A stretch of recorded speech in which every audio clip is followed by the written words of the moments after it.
Hi guys and welcome back on GSM-ABC YouTube channel. In this tutorial I will show you how to set up LED flashing when ringing on iPhone phones.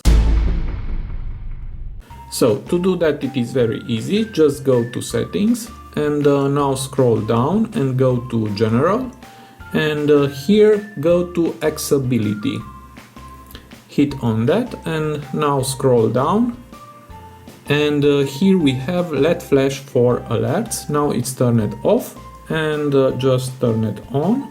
And from here you can turn on or off a LED flash for alerts when the ring switch is set to silent. Now let's test this. I will put my phone on the back.